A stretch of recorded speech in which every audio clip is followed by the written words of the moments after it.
Sim, Senhor, a tua palavra sempre que eu reclamo, que teu nome seja glorificado essa noite. Em nome de Jesus. Né? Irmãos, muito bom estar aqui com vocês essa noite, com temor e tremor. Eu estou aqui encarregado da missão de compartilhar a palavra de Deus. Né? Essa palavra que é capaz de transformar nossas vidas, essa palavra que é lâmpada para os nossos pés, que é luz para o nosso caminho, essa palavra que atravessou os séculos, está aqui nas nossas mãos hoje, né? Uma palavra tão importante a ponto de ser comparada com uma espada, né? Que penetra até o mais profundo íntimo do coração do homem, a ponto de discernir juntas e medulas, alma e espírito, a palavra de Deus, que é viva e eficaz. É algo muito importante nós compartilharmos a palavra de Deus. Irmãos, temos alguns visitantes, né? Visitantes, primeira vez, seja de alguma igreja, né? Sim, né? O Maurício, nosso irmão também, a Batista, super bem-vindo, né? A Nádia também, está na Batista também, né? Fez a questão, mas também super bem-vinda, né? Nossos irmãos aqui do BC, os outros já consideram de casa, né? Mas vocês também sintam-se. O Anderson também tem vindo, né, no grupo dos rapazes, também está a primeira vez dele no Porto de Ronaldo. Super bem-vindo, seja super bem-vindo também. Né? Nós estamos aqui para aprender um pouco mais da palavra de Deus, conhecer um pouco mais a respeito da pessoa do nosso Deus, do nosso Senhor. Né? Nós entendemos um pouquinho mais a respeito da grandeza de Deus, entendemos como nós somos pequeninos. Né? Nós vivemos, irmãos, num mundo em que o relativismo moral, né, ele é amplamente disseminado. Outro dia estava passando, né, tem passado bastante na televisão, teve até um programa que passou esses dias, foi Na Moral, não foi? Estava passando, tinha um representante de cada religião ali, inclusive estava lá o Silas Malafaia e um dos outros representantes das outras religiões, e no final o Pedro Bial falava a respeito disso, né, que a moral era algo relativo, né, que é como leva as pessoas a entenderem que não existe uma verdade absoluta, né, que existem várias verdades, né, e que qualquer caminho que você seguir está ótimo, que importa é que seja sincero, né, e a gente crê que não é bem por aí. Né, nós cremos que só há uma verdade, né, só há um caminho, uma verdade. E a questão da relatividade, então, eu vi até um texto, eu não sei se é verídico, mas estava dizendo que era do Albert Einstein, que a questão da relatividade, ela serve para a física, não para a moral. Né? O relativismo, ele não serve para a moral. Existe uma verdade absoluta. Então, essa questão de que tudo é relativo, de que você pode procurar qualquer caminho, que esse é o certo, não é bem por aí. Ou você precisa só ser sincero. Inclusive, também apareceu, inclusive na televisão, um cantor, né, daquele grupo, a Rosa de Saron. Ele estava naquele programa da Fátima Bernardes, e ele falava assim que eles se denominavam católicos, mas tipo assim, que eles acreditavam, não acreditavam assim que somente os cristãos seriam salvos, né? Mas que tinham os chineses, tinha muita gente na China, tinha muita gente em vários países. Por isso eles acreditavam que basta a pessoa ser boa, né? Basta você ser bom de coração, né? Que você é salvo. A gente vive, né, nesse contexto, num mundo em que faz você pensar que tudo é relativo, né? Que basta você ter um bom coração, e todo mundo acha que tem um bom coração. Você pode chegar com um criminoso, com um assassino, né? Alguém que acabou de cometer um crime, né? Ainda assim ele vai procurar se justificar de alguma forma. Não, mas eu fiz isso. Vocês viram que passou na televisão também, no jornal, aquele caso, o caso de um homem que ele trancafiou 3 moças, meninas, ele fez elas de reféns por 10 anos, elas eram escravas sexuais dele, vocês souberam disso? E quando elas engravidavam, ele abortava a criança. Vocês sabiam disso? E esse homem, ele foi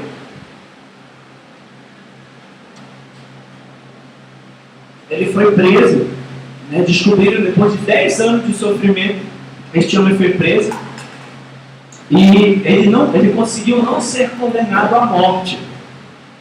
Mas, sabe o que ele dizia? Ele dizia assim: eu não sou uma pessoa má, eu não sou um monstro, como estão me descrevendo. Eu não sou uma pessoa doente, né? A pessoa tenta se justificar de qualquer forma. E fizeram os exames lá, viram que ele não é doente coisa nenhuma, né? Aí o ser humano, ele tenta se justificar de qualquer forma. Eu sou uma boa pessoa. E nessa questão de eu sou uma boa pessoa, eu sou bonzinho, todo mundo tenta se justificar, e nós entendemos que é um relativismo muito grande, né? Afinal de contas, como é que funciona? Afinal de contas, é assim mesmo? Será que basta eu ter um bom coração? Ou afinal de contas, alguém tem um bom coração? Né? Será que eu tenho um bom coração? Será que a gente pode dizer, não, eu sou uma boa pessoa? Né? Então, esse conceito, essa cosmovisão que o mundo apresenta para nós hoje é muito perigosa, de que qualquer caminho vai me levar para Deus, basta que eu faça coisas boas ou tenha um bom coração. São pessoas que acabam dizendo que você precisa confiar ou no seu mérito ou confiar no seu crédito de ter um bom coração. Aqui lá no fundo eu sei que ele é bom. E não é um cão, né? Sabe, vive que nem um cão, mas a mãe diz, não, no fundo eu sei que ele é uma boa pessoa. Não é. Quando nós estudamos a respeito da pessoa, das características de Deus, né, isso devia nos deixar temerosos. O temor do Senhor é o princípio da sabedoria. Quando a gente entende que Deus, ele é santo, ele é separado de tudo o que é impuro, de tudo que é contaminado, de tudo que é pecaminoso, de tudo que é mal, de tudo que é ruim. Então, Deus é um Deus totalmente santo, ainda que seja um Deus de amor, ainda que seja um Deus de misericórdia, ainda que seja um Deus que é grande, onisciente, onipotente, eterno, imutável, fiel. Ele também é um Deus que é santo, né? Às vezes as pessoas acabam escolhendo um atributo de Deus achando que ele é só aquilo. Não, Deus, ele é só bom, né? Deus, ele é amor. Então ele tem que deixar passar tudo. Ele é amor, mas ele é santo, né? Ele é santo e ele também é justo.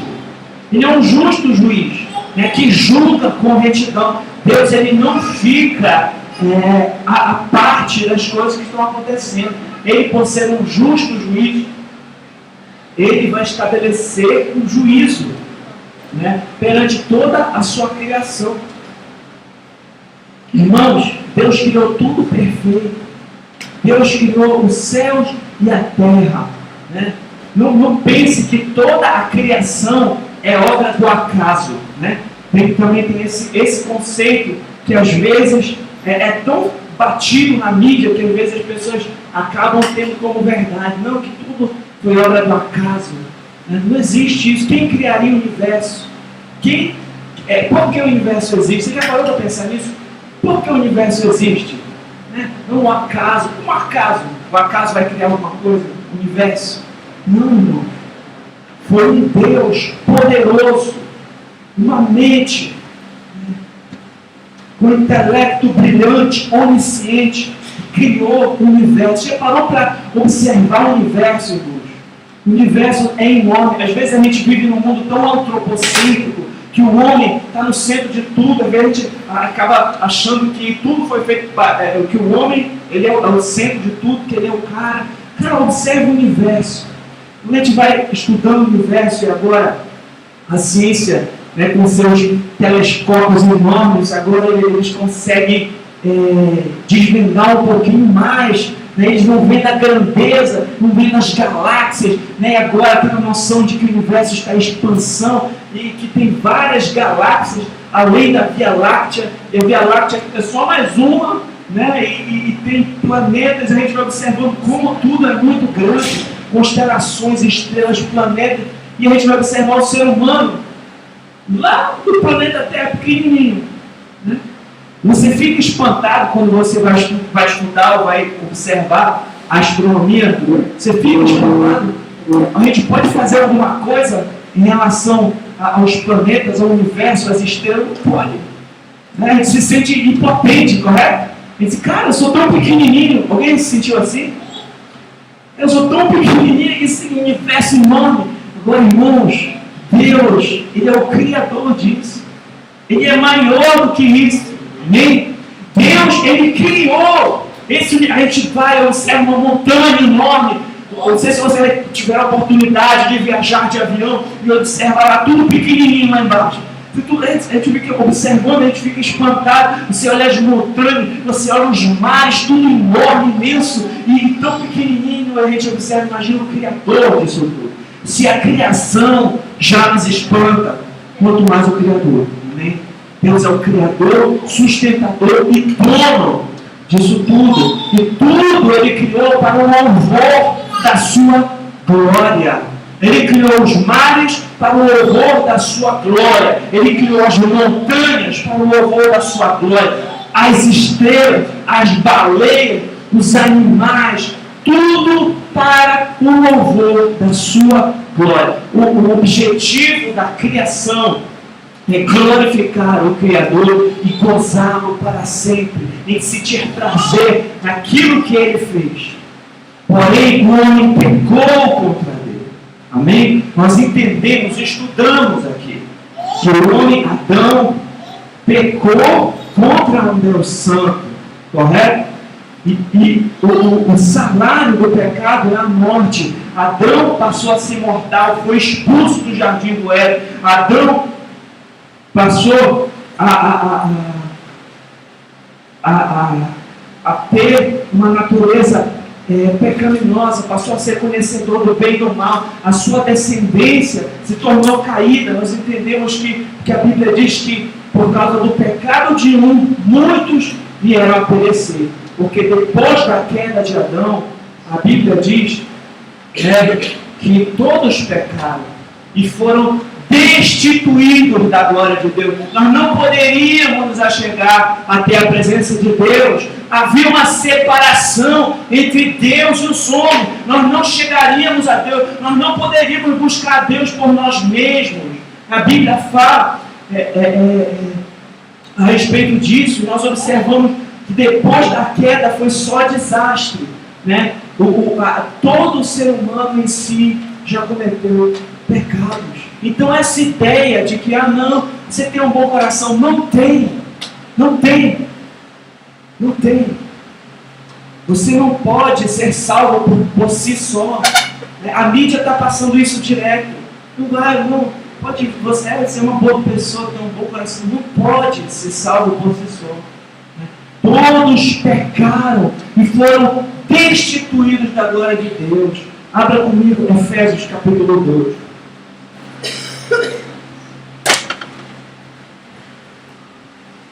Irmãos, a gente vai observar logo depois, ainda não vou entrar aqui no texto, nós vamos observar logo depois da descendência de Adão, Caim matou Abel. Nós vamos observar mais para frente, o Senhor chega a enviar um dilúvio, né? Para destruir todos os seres humanos e deixar 8 pessoas numa arca, porque todos estavam vivendo no pecado. Nós observamos que a queda deformou a imagem e semelhança que que o homem tem, né, de Deus. Isso se chama, que é chamado na teologia de depravação total. Mas como eu já falei aqui, a depravação total não quer dizer que você é tão ruim quanto você poderia ser. Você vai fazer todo o mal que você conseguir. Não, mas quer dizer que você é espiritualmente morto. Espiritualmente, você não poderia justificar-se diante de Deus se não fosse por Cristo. Efésios capítulo 2, nós começamos a exposição de Efésios capítulo 1, e agora nós vamos ter Efésios capítulo 2, que diz assim: Ele vos deu o quê? Vida, estando vós mortos nos vossos delitos e pecados. Qual era a condição que nós estávamos sem Cristo? Mortos em nossos delitos e pecados. Eu pergunto para você, um morto pode fazer o quê? Nada. Nós não poderíamos salvar nós mesmos. Nós não tínhamos mérito nem crédito. Nós não tínhamos um bom coração e nem poderíamos fazer boas obras para nos justificar.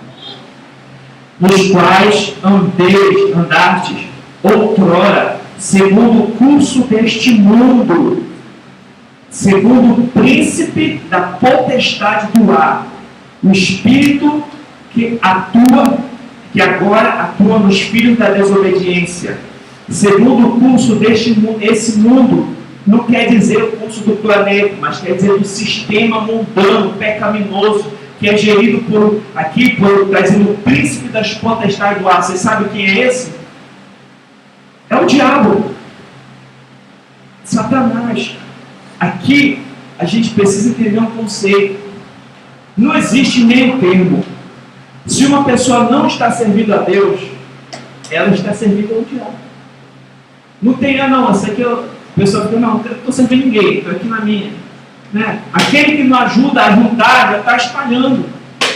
Aquele que não está servindo a Deus está servindo ao diabo. Né? Então nós, sem Cristo, a condição do homem sem Cristo, ele está morto nos seus delitos e pecados. Você já parou para observar, por exemplo, em João, no capítulo 3, Jesus ele vai ter um encontro com Nicodemos. Nicodemos era um fariseu, um homem religioso, um mestre da lei. Ele tinha muito conhecimento de Bíblia, da Torá, no caso. Né? Ele conhecia a religião de uma forma impecável. Ele fazia os rituais, ele fazia aquilo que a religião mandava.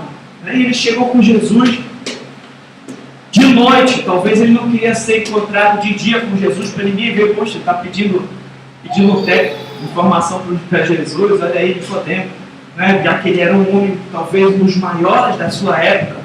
E ele vai ter com Jesus e chega: mestre, nós vemos que tu vens da parte de Deus, porque ninguém opera milagres, ninguém faz essas coisas que tu faz se não vier da parte de Deus. Só pode. E ele diz, Jesus chega assim e diz para ele: olha, ninguém vai entrar no reino de Deus se não nascer de novo. É necessário um novo nascimento. Né? Se é necessário nascer de novo, ou seja, quer dizer que a pessoa está morta, correto? Que é necessário um nascimento espiritual. Nicodemo, você está vivo, você está fisicamente vivo, mas precisa nascer de novo. Como é que você vai nascer de novo? Aí Nicodemo fica: mas como assim? Eu sou um homem velho, como é que eu vou entrar novamente no ventre da minha mãe? Ele não entendeu. Né? Jesus vai dizer: olha, aquele que é nascido, você precisa nascer da água do Espírito. Aquele que é nascido do Espírito é como o vento, sabe de onde vem, para onde vai. Né? E é necessário que todo o ser humano venha a nascer de novo. Né? Qual é o momento do novo nascimento? Como é que uma pessoa pode nascer de novo? Como é que pode um morto receber vida? Como é que pode alguém estar morto em seus delitos e pecados receber vida? E olha a condição que nós estávamos: mortos em delitos e pecados, versículo 2, andando segundo o curso deste mundo, né, segundo o príncipe da potestade do ar, o espírito que agora atua nos filhos da desobediência. Qual é o espírito que atua no filho da desobediência? Quem é o príncipe da potestade do ar? O diabo. Quem é que está atuando nos filhos da desobediência? O diabo. Então nós entendemos que a condição de uma pessoa que está sem Cristo, morta espiritualmente, andando segundo o curso desse mundo, filho da desobediência e servindo o diabo. Olha a condição que a Bíblia mostra aqui. Versículo 3. Entre os quais também todos nós andamos outrora, segundo as inclinações da nossa carne, fazendo a vontade da carne e dos pensamentos. Nós entendemos que depois da queda, a natureza humana se tornou o quê? Caída. Nós observamos lá em Gálatas, no capítulo 5, as obras da carne, correto? Quais são as obras da carne, da natureza humana? Vamos lá, vamos abrir lá. Gálatas, capítulo 5.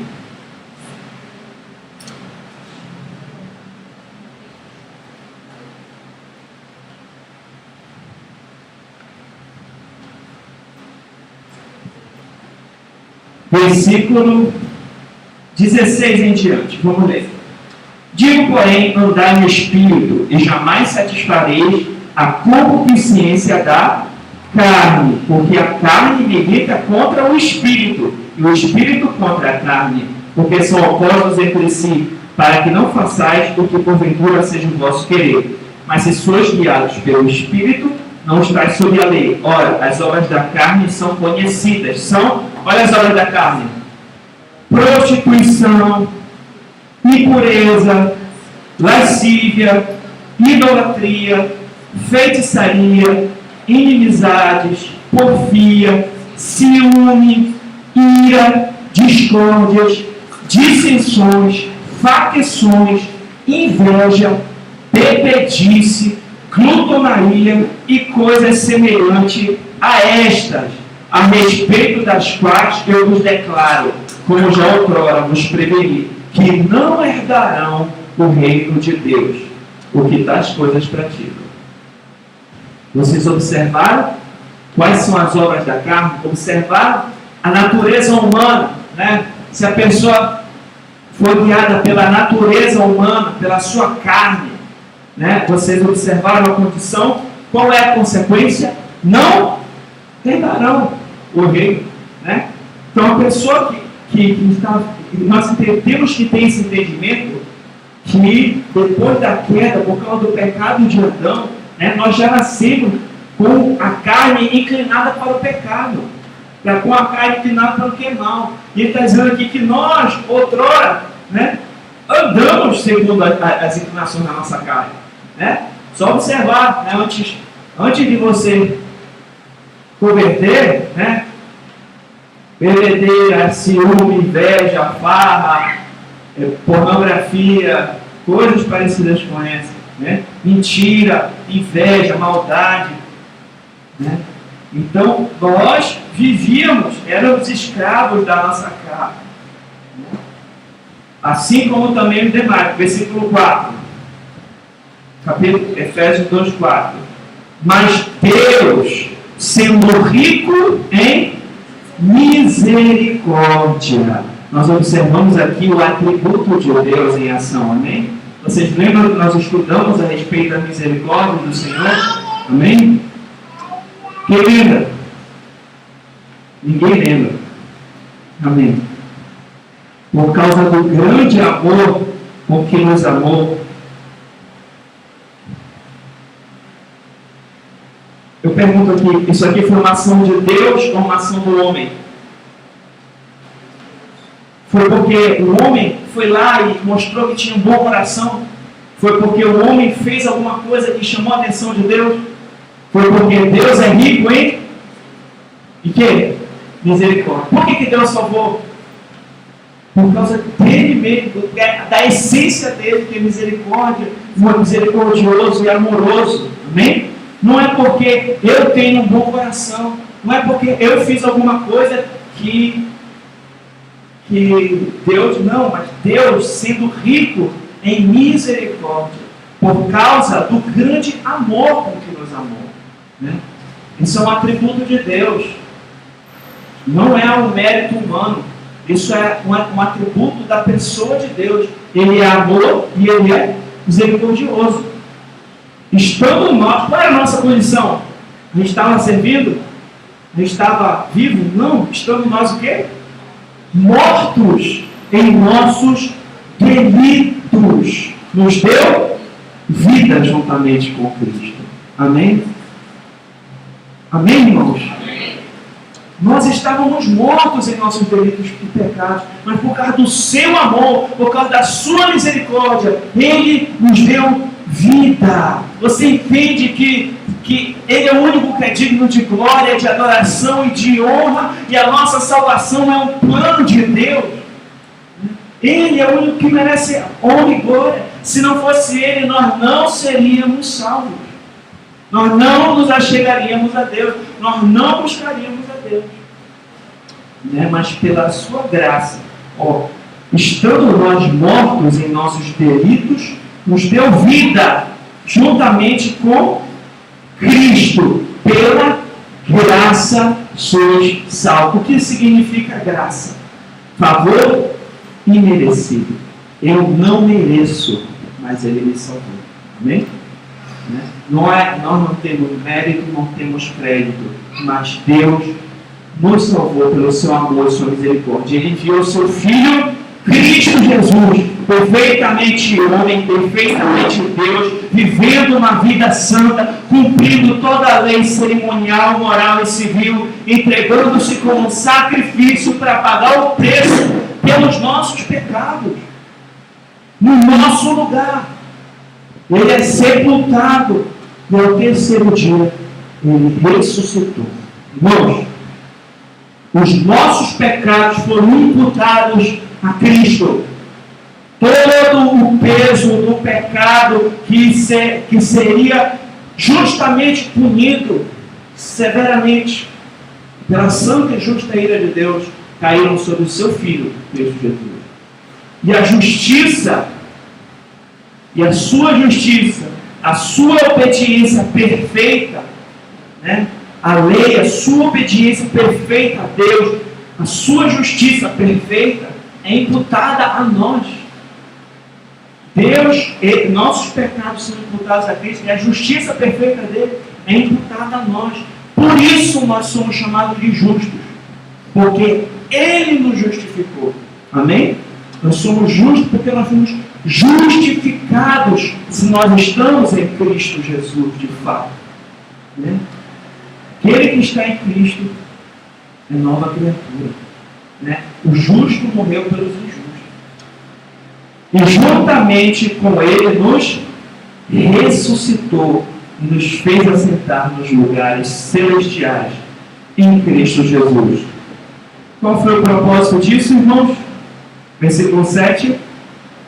Para mostrar nos séculos vindouros a suprema riqueza da sua graça, em bondade para conosco em Cristo Jesus. Ele nos salvou para mostrar a suprema riqueza da sua graça em bondade conosco. Né? Não foi porque a gente fez alguma coisa, não foi porque merecíamos, mas para mostrar a suprema riqueza da sua graça, nos séculos vindouros, eternamente. Amém? Porque pela graça sois salvos, mediante a fé. E isto não vem de vós. Esse processo de salvação, a graça mediante a fé, não vem de vós, não vem de nós. Isso é um dom de Deus. Mas alguém pode dizer, não, mas fui eu que tenho fé. Mas Ele é o autor e consumador da sua fé. Quem é o autor? É aquele que cria. é aquele que gera, é Ele que opera em nós o que Ele veio efetuar.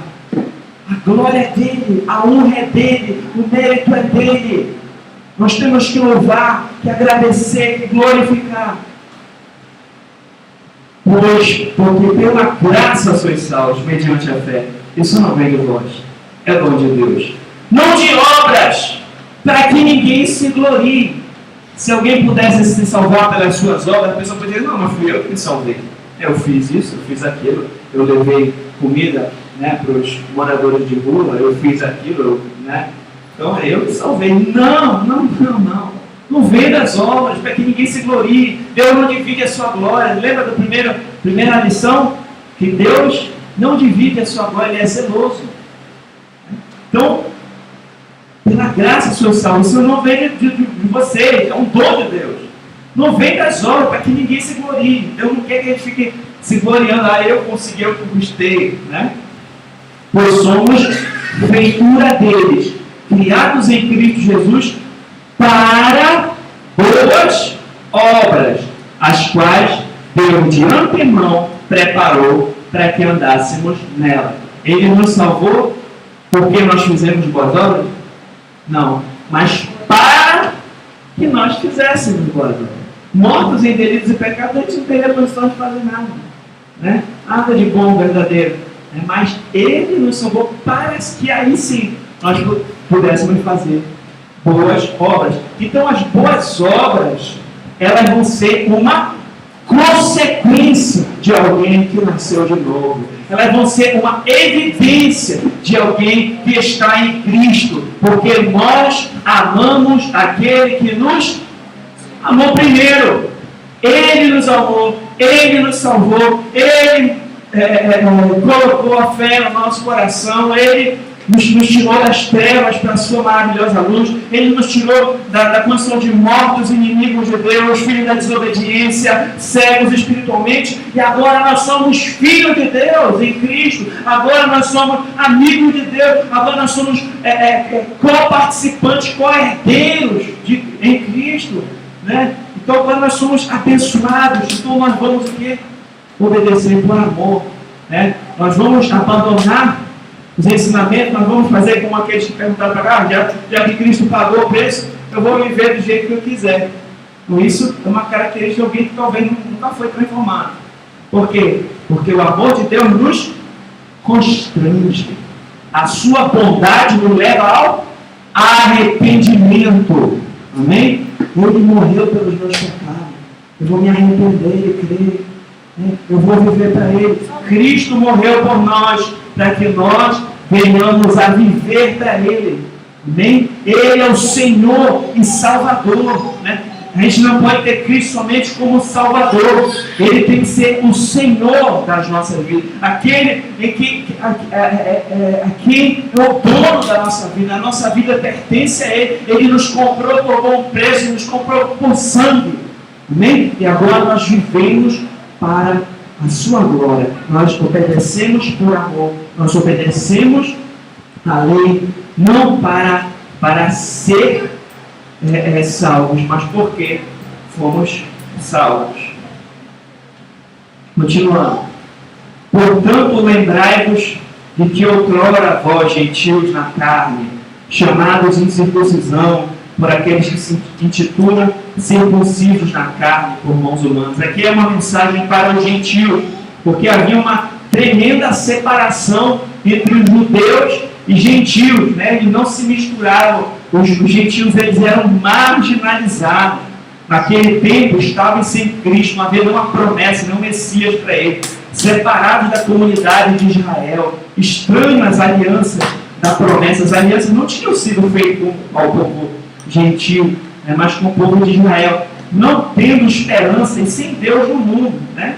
Então Deus, os gentios estavam totalmente marginalizados. A promessa a Israel e a Cristo. Mas agora, em Cristo Jesus, vós que antes estavam longe, foste aproximados pelo sangue de Cristo. Amém? Então, em Cristo não há distinção, né? Aquele que antes era judeu e gentil, agora é cristão. Amém? Não tem mais essa separação, né? Porque agora Cristo derrubou essa parede que separava.